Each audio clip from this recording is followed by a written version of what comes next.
380.000 personas llegaron a Europa en 2023 de forma irregular y es una cifra que además crece prácticamente todos los años. Comparándolo con el año anterior, con el año 2022, el crecimiento es de un 17%. Esos son los que llegan hasta aquí, pero hay muchos que se quedan en el camino.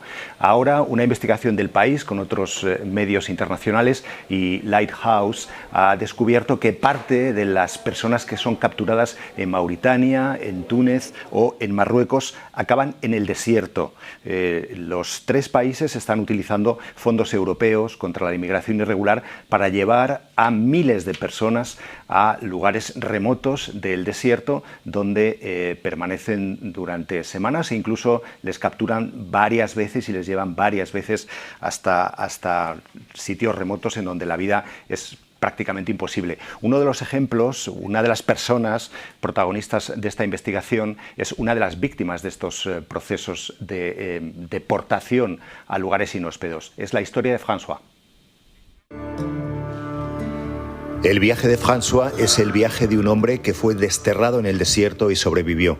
Je suis parti du Cameroun le 9 avril 2022.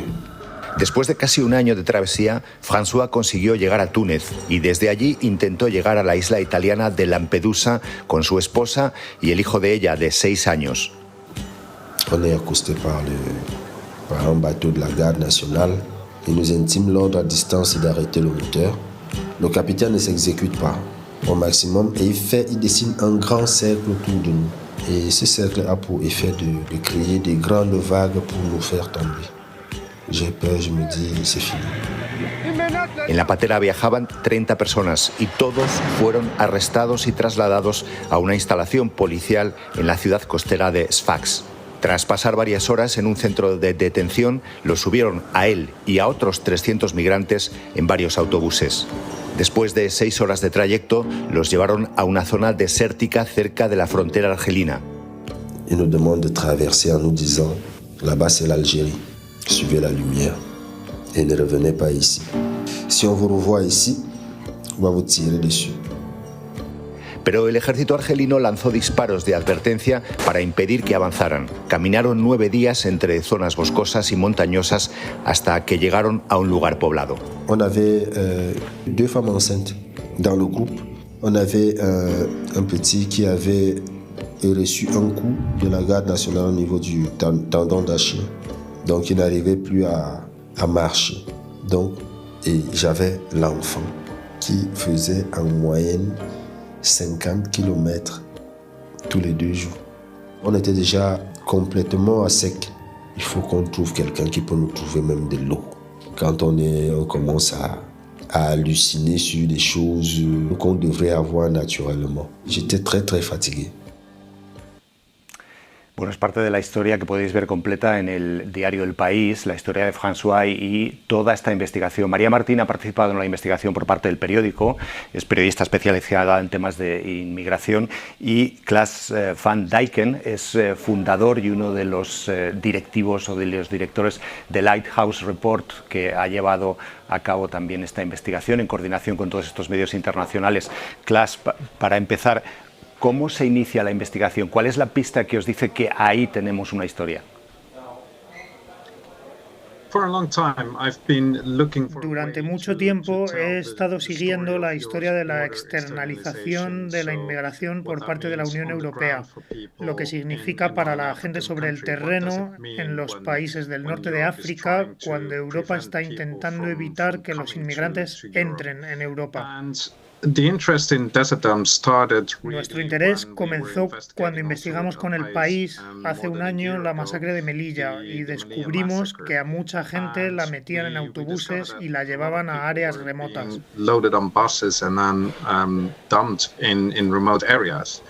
Entonces empezamos a mirar lo que hacían otros países y descubrimos que usaban el mismo sistema. En Túnez, en Mauritania. Cuando digo el mismo sistema, hablo de gente detenida en la calle a plena luz del día simplemente por el color de su piel.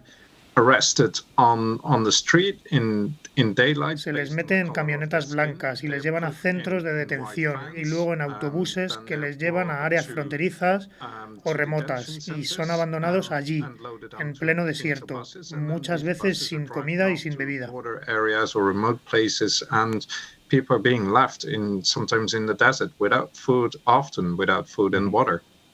Estamos viendo justo imágenes, María, de una de esas detenciones que se incluyen también en el report, en la investigación, como parte de la investigación, que también incluye muchísimo material gráfico. Cuando se confronta con esos tres países, Mauritania, Túnez y Marruecos, lo que está pasando, ¿cómo justifican estas actitudes de utilizar estos fondos europeos para llevar a gente directamente al desierto? Bueno, en el caso de Túnez es curioso porque a pesar de que hemos visto estas prácticas y hemos visto imágenes incluso de los migrantes muertos por deshidratación en el desierto, Túnez continúa negando que abandone a migrantes y refugiados en zonas como esta, ¿no?, que cercanas a la frontera de Libia o de Argelia. En el caso de Marruecos y Mauritania, su argumento es que lo que hacen entra dentro de su legislación nacional. De hecho, Marruecos niega cualquier tipo de discriminación racial y dice que esos traslados forzosos, que consisten en obligar a la gente a meterse en autobuses y recorrer cientos de kilómetros hasta llegar a ciudades alejadas de los puntos de partida para la inmigración irregular, dicen que están recogidos en su legislación y no solo, sino que lo hacen precisamente para protegerles de las redes de tráfico de personas o de otros peligros, ¿no?, cuando realmente lo que les ocurre cuando se quedan en esos lugares abandonados es que son muchísimo más vulnerables de lo que eran antes.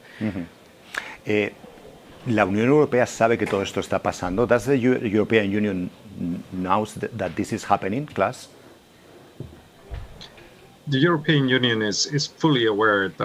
La Unión Europea es plenamente consciente de que esta clase de operaciones suceden desde hace años. Hemos descubierto documentos de Marruecos de 2019 donde discuten este tipo de operaciones con la Comisión Europea en detalle. Y entonces deciden financiar a Marruecos con más millones de euros. En el caso de Túnez, la Comisión Europea sabe lo que está pasando en el desierto fronterizo entre Libia y Argelia en los últimos 2 meses y reconocen que están preocupados. Pero aseguran que no están financiando este tipo de operaciones. Esto no es verdad y hemos probado que no es cierto. En Mauritania ha habido llamadas de atención del propio Parlamento Europeo y la Comisión Europea los ha ignorado entregando 210 millones de euros al gobierno mauritano. 210 million to the Mauritanian government. ¿Y ahora qué, María? Una vez que se ha publicado esta investigación, ¿esperáis algún tipo de reacción, de respuesta, de cambio en las políticas europeas sobre lo que son estos programas de inmigración, de mayor control en los fondos que se entregan a estos países? Pues la verdad es que tanto cuando nosotros preguntamos a todos los agentes involucrados en estas prácticas, sea en estos países o en la propia Comisión Europea, bueno, ya se nos decía que hay una serie de cláusulas en estos contratos, en estas donaciones, en los acuerdos, que son de respeto a los derechos de los migrantes. Lo que pasa es que estas cláusulas no se están cumpliendo. Cabría esperar que después de esta investigación hubiese una revisión de qué mecanismos son los adecuados para que el dinero y las donaciones que se mandan desde Europa no se dediquen a prácticas que claramente violan todos los tratados internacionales en materia de derechos humanos y además de refugiados, ¿no?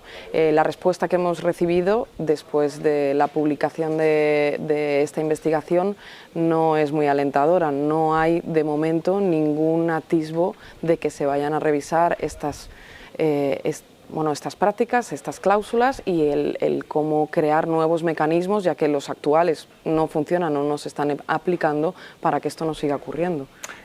Finalmente, Klaas, we are seeing all of these people.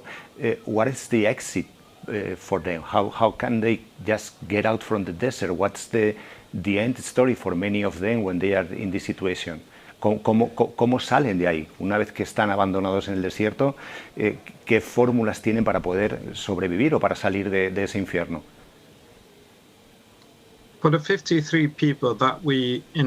De las 53 personas que hemos entrevistado, sabemos que todas están vivas, algunas en lugares seguros, otras en situaciones difíciles. Pero también tenemos datos de que al menos 29 personas han muerto, pero esto es solo una parte, porque todo sucede en lugares muy remotos de los que no tenemos cifras fiables. La mayoría de la gente regresa a las ciudades en las que vivían y algunos intentan volver a sus países de origen. Hay que resaltar que incluso gente que tiene permisos de residencia en estos países son también arrestados solo por el color de su piel.